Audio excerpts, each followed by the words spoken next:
কাকি, আপনার পাটা তো একটু একটু নড়ছে।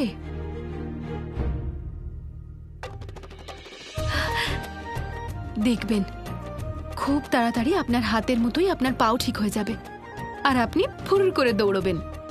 আর আমার 16টা শুক্রবারও শেষ হতে চলেছে, দেখবেন আপনি একদম ঠিক হয়ে গেছেন। মা, এ হলো তোমার সেবা আর তোমার সন্তোষী মায়ের আশীর্বাদের ফল। নয়তো কে জানে আমি কতদিন অসুস্থ হয়ে পড়ে থাকতাম। একদম ঠিক বলেছ তুমি। এই মেয়েটা আমাদের জন্য যা করছে নিজের কেউ করতো না।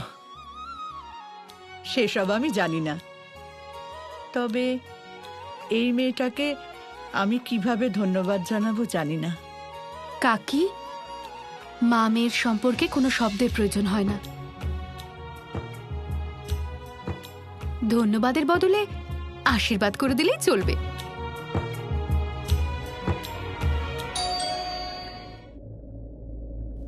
এত সকাল সকাল কে এলো আবার? আমি একটু দেখে আসছি।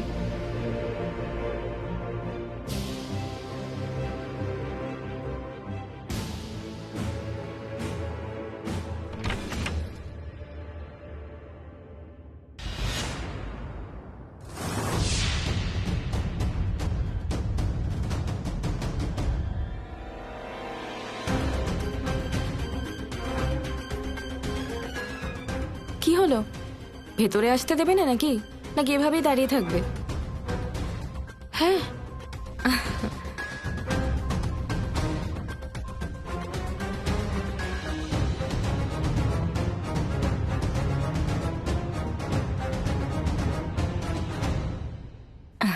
নমস্কার আঙ্কেল, নমস্কার আন্টি। নমস্কার মা। আরে মা, তুমি এত সকাল সকাল এখানে? আসলে আমি সকালে আর্যকে ফোন করছিলাম, ও ফোন ধরেনি, তাই আমি ভাবলাম যে আমি নিজেই চলে আসি ওর সাথে কথা বলতে। আপনি বলেছিলেন না যে আর্যকে বোঝানোর জন্য, ব্যাস তাই চলে এলাম। আমি রিয়ার সাথে কথা বলেছি। রিয়া আর্যকে বোঝাবে যে ও তোমার সাথে যা করছে খুব অন্যায় করছে। কিন্তু আর্য কোথায় আছে? আই থিঙ্ক নিজের ঘরেই আছে, আমি গিয়ে দেখছি। হ্যাঁ,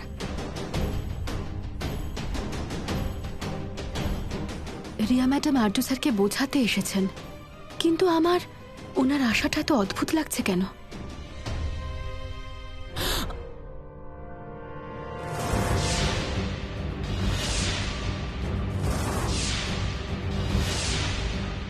তুমি এখানে কি করতে এসেছো? আমি তোমাকে এতটাই ঘৃণা করি, বাড়ির একজন কাজের লোককে যদি আমার বাড়ির বউ করতে হয় তাহলে সেটাও করব, কিন্তু তোমার এই বাড়িতে কোনো জায়গা নেই। আসলে বৌমা, আমি আসতে বলেছিলাম। বাবা, দেখো, আমি চাইছিলাম যে রিয়া আর্যর সাথে কথা বলুক আর ওকে বোঝাক, ও যেন নিজের জীবন নতুন ভাবে শুরু করে আর সন্তোষীকে মেনে নেয়।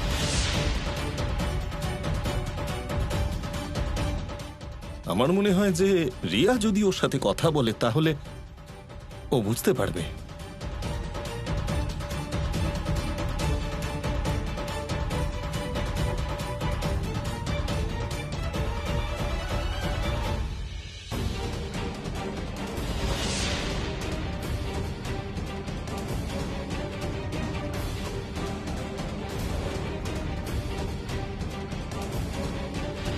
রিয়াকে আমার খুব একটা সুবিধের বলে মনে হচ্ছে না।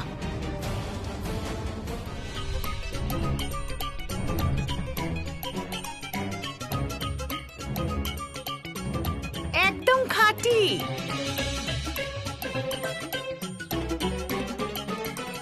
আজ আমি নিজের ভক্তদের মাঝে বসে আছি, এর থেকে বেশি আনন্দের ব্যাপার আমার কাছে আর কি হতে পারে?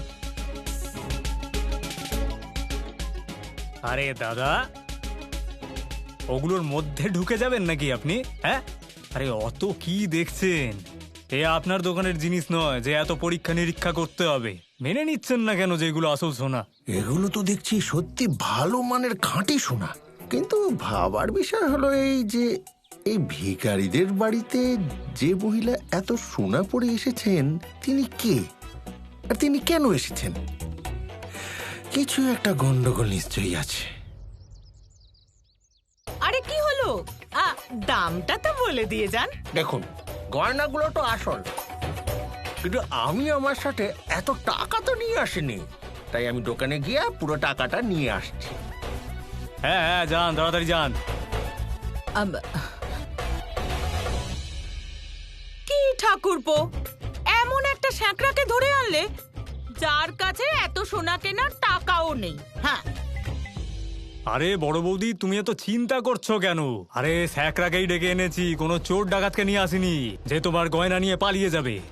আর এমনিতেও উনি যে দামটা দেবেন না, পুরো বাজারে তোমাকে আর সেই দাম কেউ দেবে না। একটু ধৈর্য ধরো না। আমার গয়না দেখে এই মানুষগুলোর মধ্যে এত লোভ আর হিংসা দেখতে পাচ্ছি যে মনে হচ্ছে আমার আর নিজের শক্তির কোনো প্রয়োজনই নেই। আমার গুণের প্রচার আর প্রসার তো এমনিই হচ্ছে।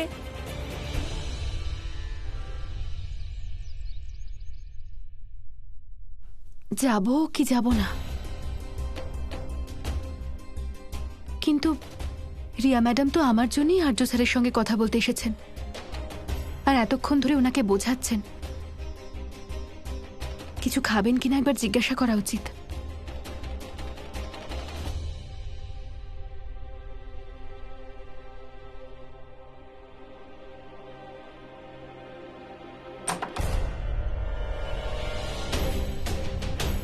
আরে তুমি এখানে? মানে আজকাল তুমি আমার মনের কথা কিভাবে জেনে যাও? এনিওয়েজ, আমি তোমাকেই ডাকতে যাচ্ছিলাম। ব্যাপারটা হচ্ছে যে তুমি আমার জন্য 2 কাপ চা আর কিছু খাবার নিয়ে এসো। আচ্ছা। আর হ্যাঁ, তাড়াতাড়ি এনো। হ্যাঁ।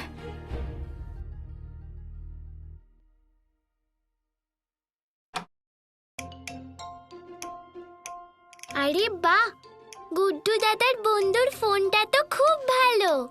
টিভির মতো সবকিছু এতেই দেখতে পাবো। এই যে বালক, কি দেখছো তুমি এত প্রফুল্ল হয়ে? আমাকেও দেখাও। দিদি, আমার নাম বালক নয়, টিনু। আর প্রফুল্ল কে হয়? প্রফুল্ল? বাদ দাও, আমি এখানে তোমায় ধন্যবাদ জানাতে এসেছি। আমি খুবই কৃতজ্ঞ।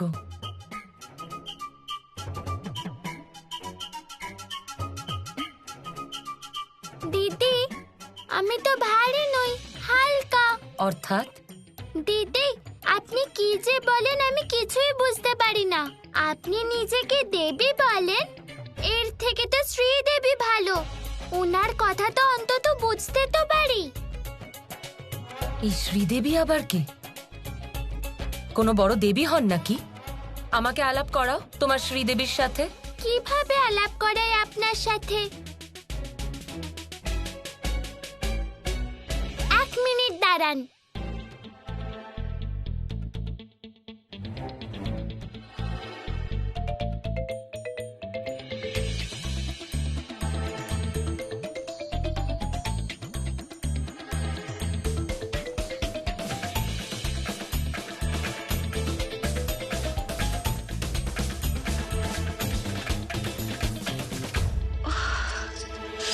এই দেখুন দিদি, ইনি হলেন শ্রীদেবী।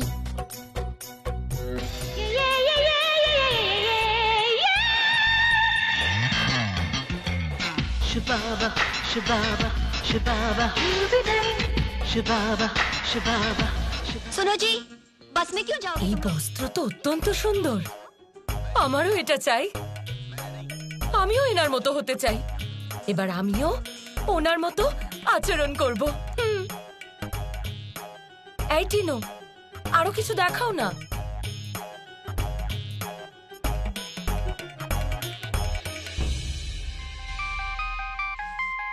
দিদি, আমি 1 মিনিটে আসছি।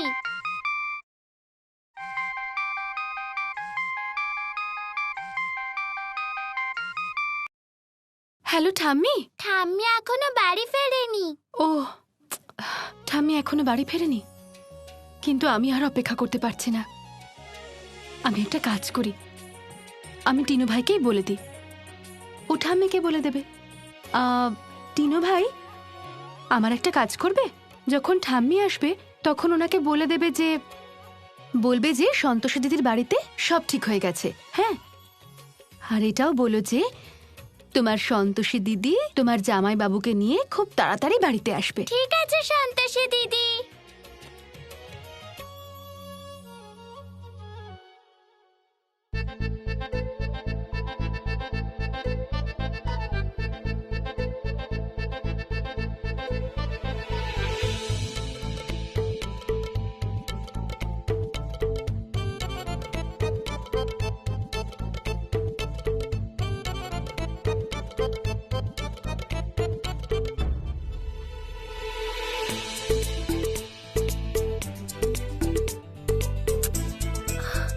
আরে এটা তো বন্ধ হয়ে গেল।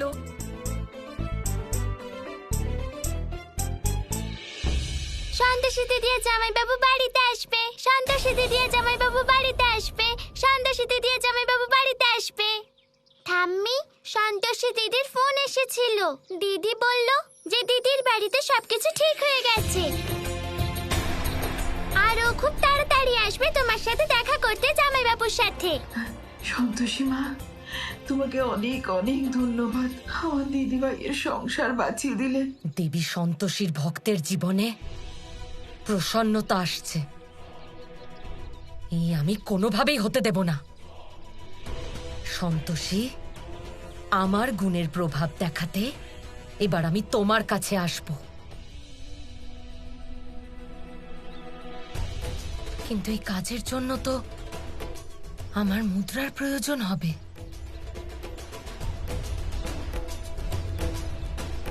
আমাকে ওই চালাক মহিলার সাথে কথা বলতে হবে, যাতে উনি আভূষণ বিক্রয় করার জন্য ওই ব্যক্তিকে তাড়াতাড়ি ডেকে পাঠান।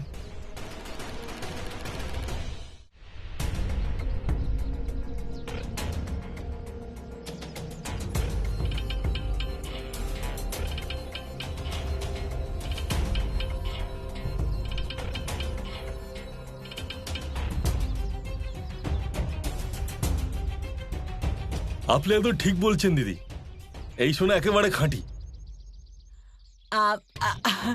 তাহলে আমাদের যা কথা হয়েছিল সেই হিসাবে টাকাটা দিয়ে দিন। সে না হয় বলবো, কিন্তু একটা গন্ডগোল আছে। আবার কি হলো? আসলে হয়েছে কি, এই গয়নাগুলোর ডিজাইন একটু পুরনো, তাই আপনাকে 20 লাখের বেশি দিতে পারবো না আমি। কিন্তু হ্যাঁ, একটা কথা বলতে পারি, যদি একবার কথা পাকা হয়ে যায়, তাহলে যদি আপনার গয়না থেকে আমার লসও হয়, তাও আমার কথা থেকে আমি পিছিয়ে আসবো না, কারণ এটাই আমার সিদ্ধান্ত। যাই হোক, আপনারা কি করবেন আমাকে জানিয়ে দেবেন। 20 লাখ কম টাকা নয়, আর এমনিতেও এই গয়নাগুলো আমার নাকি যে আমি এত ভাবছি। চলো আসছি। দাঁড়ান, আমরা এই দামে দিতে রাজি আছি। রাজকুমারী, আপনি রাজি আছেন তো? হ্যাঁ হ্যাঁ দিদি, তুমি একদম ঠিক বলেছো। 20 লাখ কম নাকি? হ্যাঁ, আমার মতে এই দামটা ঠিক আছে।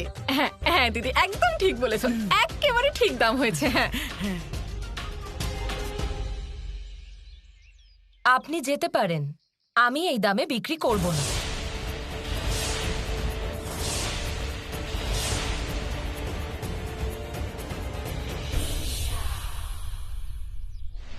কিন্তু আপনার এই দামে আপত্তি কেন? আমি এগুলো 50 লাখের কমে একেবারেই বিক্রি করব না। আর তাতেও আপনি আমার মুকুট আর কোটিবন্ধ ছাড়া কিছুই পাবেন না। যদি আপনি এতে রাজি থাকেন তাহলে ভালো, নয়তো আপনি আসতে পারেন। দেখুন, আমি এতটা বোকা নই যে 20 লাখের জিনিসে 50 লাখ দেব। 50 লাখ দিলেও আপনার অনেক দাম থাকবে। আপনার কি মাথা খারাপ হয়ে গেছে নাকি? আমি সব গয়না মিলিয়ে 20 লাখ বলছি, আর আপনি দুটো জিনিসে 50 লাখ বলছেন। মুখ সামলে কথা বলুন। আপনি জানেন কার সঙ্গে কথা বলছেন?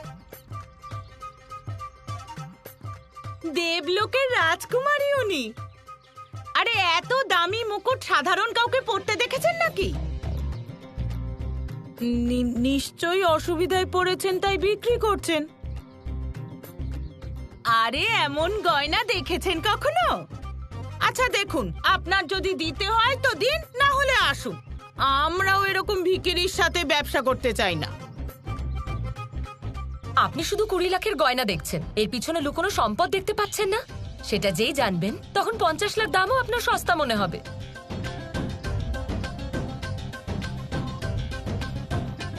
বুঝতে পারলেন না? দাঁড়ান, আমি বোঝাচ্ছি। এই যে মুকুটটা দেখছেন, এটা দেবলোকের রাজার স্ত্রীর মুকুট। এর মূল্য অর্থ দিয়ে মাপা যাবে না। আর যিনি এটা কিনবেন তাকে ওখানে রাজার শ্যাকরার পদে নিযুক্ত করা হবে। আর তারপরে রাজকোষে যেসব সোনা আছে তা বিক্রি করার দায়িত্ব এই শ্যাকরাকেই দেওয়া হবে। এবার আপনিই ভেবে দেখুন, আপনি লাখ টাকা চান নাকি কোটিতে ব্যবসা করতে চান। আর আপনার যা সিদ্ধান্ত হবে আমায় একটু তাড়াতাড়ি জানাবেন, কারণ এমনও তো হতে পারে যে আপনাকে হ্যাঁ বলার আগে আমি অন্য কাউকে হ্যাঁ বলে দিলাম। এবার দেখা যাক রাজার শ্যাকরা হওয়ার সৌভাগ্য কার আছে। আপনার যা সিদ্ধান্ত আমায় তাড়াতাড়ি জানান। আমি 10 পর্যন্ত গুনছি। 10, 9, 8, 7, 6, 5, 4, 3, 2। আমি রাজি আছি।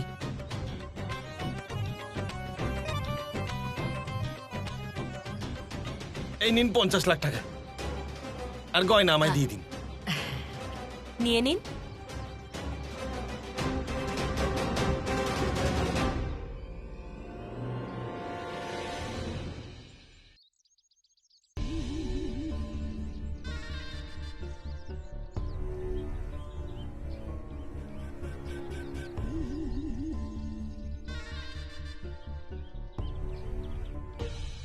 বুঝলি, জীবনের সব থেকে ভালো ব্যবসা আজ আমি করেছি। আমার হেভি গর্ব হচ্ছে নিজের ওপর। আমি আর পাড়ার এদো গলির সস্তা শ্যাকরা থাকবো না রে। রাজার বাড়ির শ্যাকরা হিসেবে আমাকে সবাই চিনবে। এবার আমরা দেবলোকে ব্যবসা করব, দেবলোকে। চল, আজ এই আনন্দে আমি তোকে রাবড়ি খাওয়াচ্ছি। বাবা, কিন্তু এই দেবলোক জায়গাটা কোথায়? দেবলোক তো এখানেই। আরে, তুইও দেবলোকের ব্যাপারে শুনিসনি? না। মনে হচ্ছে ওই মহিলা না আমাদেরকে বোকা বানালেন। দেবলোক বলে তো কোনো জায়গাই বাস্তবে নেই। চল, আমরা এই গয়না ওনাকে ফেরত দিয়ে আসি। কিন্তু বাবা, এটা তুমি করবে কি করে? তুমি যে ওখানে বললে যে একবার কোনো কথা পাকা হয়ে গেলে তুমি আর তোমার কথা নড়চড় করো না। তুই কার দিকে রে হাতের ছাড়া? কার দিকে? হ্যাঁ, তোমার দিকেই বাবা। তাহলে এই কথাটা ভেতরে বলতে পারলি না? বসে বসে লোকসান হতে দেখলি? আরে, ওই রাজকুমারী টাকার ব্যাগ আর বিট্টুকে নিয়ে ভিতরে চলে গেলেন কেন? এখনো বলছি দিদি, আমার না খুব গন্ডগোল মনে হচ্ছে। কে জানে এরা দুটো ভেতরে গিয়ে কি নাকি খিচুড়ি পাকাচ্ছে। তুমনে বুলায়া হাম চলে।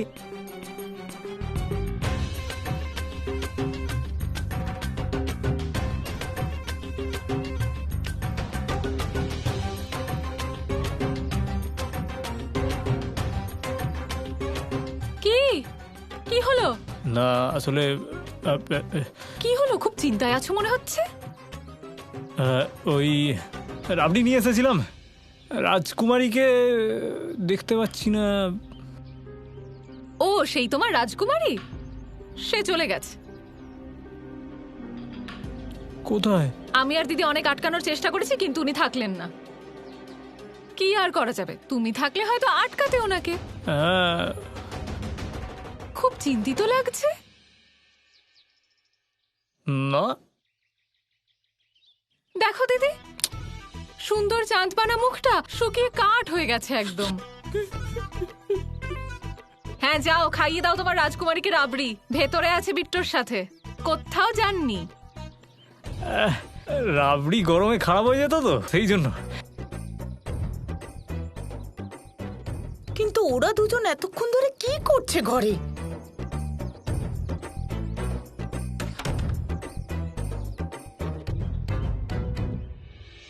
বাড়ির সবাই হুঁশিয়ার, দেবীদেরও দেবী অর্থাৎ শ্রীদেবী পদার্পণ করতে চলেছেন।